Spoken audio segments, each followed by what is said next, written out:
Welcome back to another episode of Marvel Man 901. So today I'm going to talk about Guardians of the Galaxy, Cosmic Powers, Silver Surfer, Darkhawk, and Marvel Comics Presents featuring Vengeance. So I'm going to start off with Guardians of the Galaxy issue 50 from 1994. So in this issue, basically Talon had been captured by Mephisto and Malevolence and being tortured. He, however, managed to basically escape the torture, and I'm going to continue this part later on. So jumping over to the Guardians now, who actually basically witnessed Protege becoming one of the most powerful beings in the whole universe. Protege basically had the powers of duplicating others' powers. So he happened to actually duplicate Living Tribunal's powers, which managed to basically make him one of the most powerful beings in the whole universe. So he was basically trying to overthrow these cosmic beings, Living Tribunal, Hawk God, and Eternity. And he sensed naturally that Hawk God was against Living Tribunal and Eternity, at least opinion-wise, so he kind of trying to corrupt him over to his side.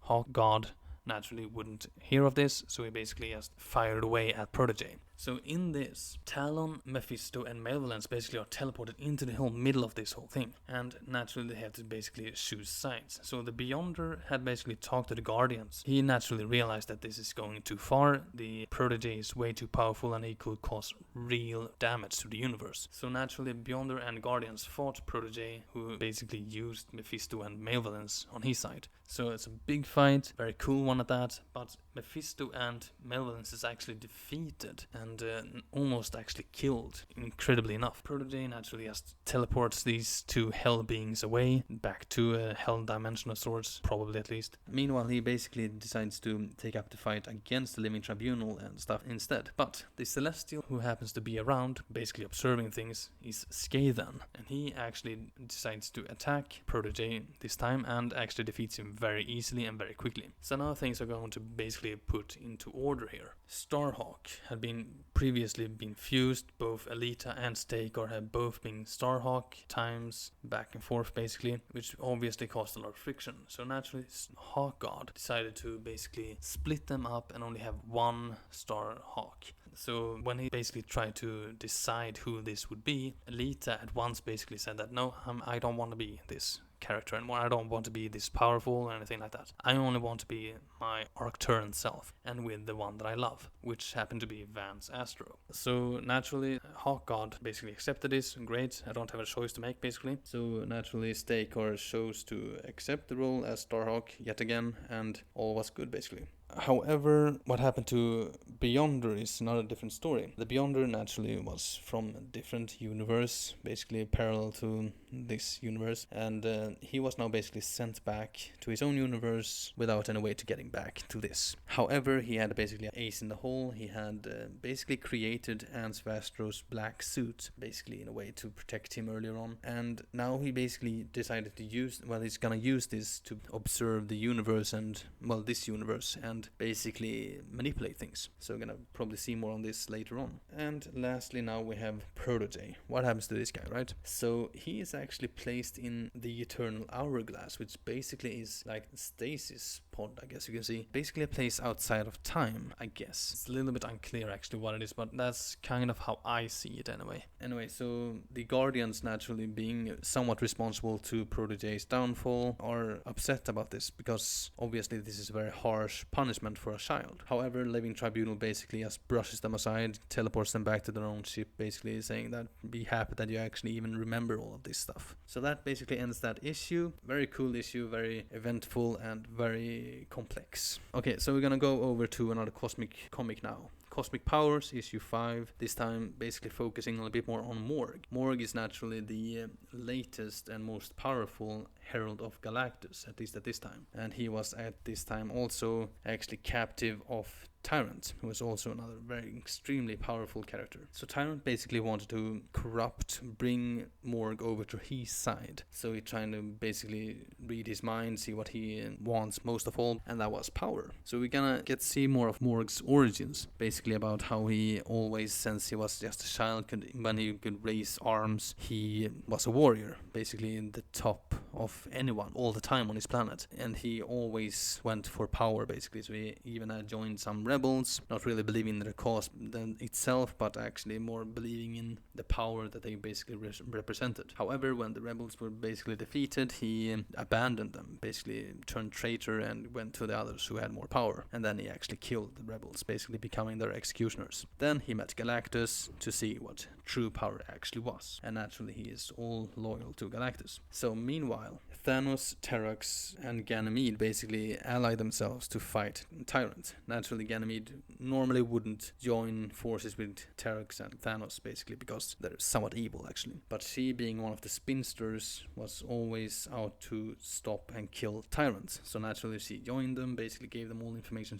that she had, which wasn't actually that much, and basically went with them to the stronghold, this fortress place, and basically going there to fight Tyrant. When they got there and fought the guards, whatever, they met with a brainwashed Morg, who then basically fully attacked them. So after a bit of fighting, pretty brutal fighting at that, Terrax basically managed to break the brainwashing device on the back of Morg's head, and Morg was back to his normal self again and basically pretty upset about the whole thing, naturally. Anyway, when this actually seemed to be fairly over and they're gonna take this fight to Tyrant, Jack of Hearts and Legacy basically broke through the wall to fight Thanos to save Ganymede, who was actually not needed to be saved at all, actually, which he then, after a bit of fighting, explained to Jack of Hearts. During this fight, Morg basically left. He just skipped away. These last people here basically were left to fight Tyrant, which we will see in the next issue. Okay, so another cosmic thing here is it's gonna be Silver Surfer Volume 3, issue 94 from 1994. Okay, so this is the second part of Down to Earth, which basically is when Silver Surfer is back on Earth. It had been a while before that.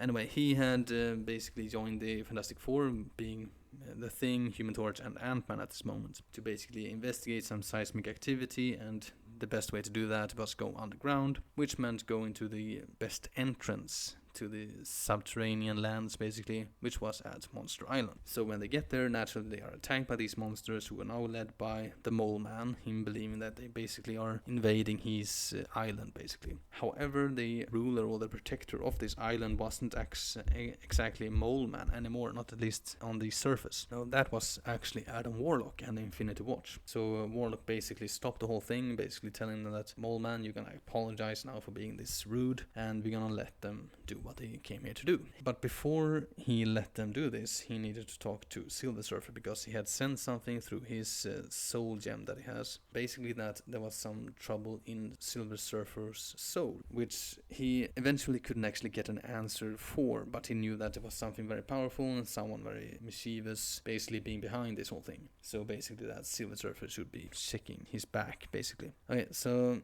gonna go to the next issue here, which is another actually cosmic event. Darkhawk issue 41 from 1994. So this is basically the conclusion of the whole amulet quest thing that's been in previous issues. So basically Ox, this entity who was basically a ship, it's a little bit complicated here. Anyway, he had basically trapped Darkhawk, who had been in the previous issues basically collecting all these faulty amulets, basically so that Ox can heal them and basically restore the multiverse back to safety again. However, naturally there was all a trap, as one of the amulets, which was very faulty, which was basically breaking up the cosmic balance or whatever, was Darkhawk's amulet. So naturally Darkhawk was placed in a trap, and he was basically up to being destroyed or killed because of this. However, Evil Hawk, who was also there, he basically managed to regain his corporeal form, and he took up the fight against Ox. And so naturally Darkhawk did as well, in order to basically find some way to be able to restore this, to basically make things better without him actually dying. So back on Earth now, a little bit short sidestepping here. Christopher Powell, who actually is the same character as Darkhawk, it's a little confused, but suffice it to say that they had the same personality, same identity, but different bodies. Anyway, he and Ned Dobbs, who apparently was very cunning in the whole amulets overall, actually, with the whole Darkhawk thing, somehow managed to get to the ship. which the fighting was ongoing. So a lot of fighting back and forth, a lot of powers back and forth. Evilhawk having basically all the powers, fighting Ox. Naturally, Darkhawk eventually had all the powers of the amulets, basically fusing them together and becoming a god himself, and then managed to at least somewhat kill Ox and Evilhawk. However, he was now basically being seduced by this whole powerful god power that he now has, and Chris was actually the only reason why he was actually brought to this ship was to basically bring Darkhawk back, basically bringing himself back from godhood, basically to make him do the right thing, which actually he did. So naturally the whole thing was basically stabilized. The Darkhawk amulet was basically being stabilized again, not really being an issue anymore, and previously Chris and Darkhawk being separated basically would kill them eventually, which was at least what they had said earlier. And now though, it wasn't that anymore. Basically this link had been, they were still separate, but they were basically not being in a mortal danger because of it anymore,